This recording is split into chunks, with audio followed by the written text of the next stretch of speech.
Do you ever feel like your faith has a backup plan? Like, hey, if I'm wrong on this doctrine, like God's still gonna hook me up? Because I have friends who belong to certain churches and they accept some of the doctrine of their church, but then they dismiss other parts of it. So technically, deep down, they're questioning some of their own doctrine.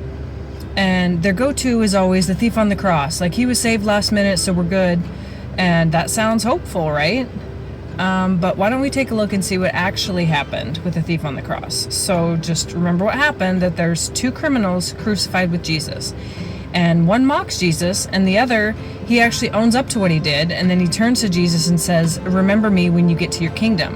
And then that's in Luke 23:42.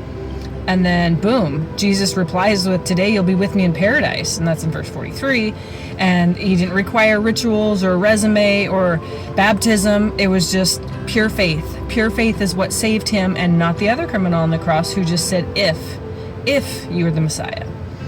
So here's the key to it, that the thief knew who Jesus was. He called him Lord.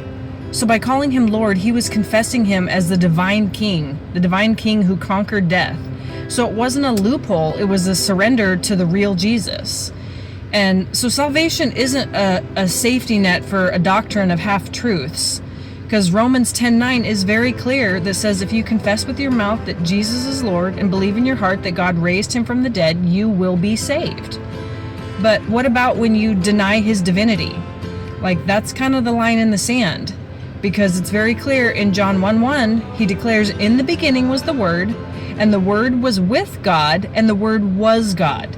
Jesus isn't created. He's eternally God. And then in Colossians 2:9, it says the fullness of the deity in the flesh. And then when Thomas nailed it when he said, my Lord and my God. And notice that Jesus didn't rebuke him when he did that. He blessed his faith. He didn't say, oh, knock it off, Thomas. So if you have the attitude of like, well, my religion will do, like it's just the best I can find today.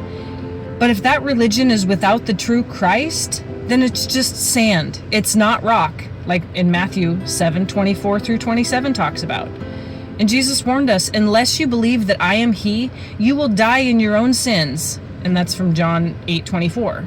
But the good news is that it's never too late to confess that Jesus is Lord for real.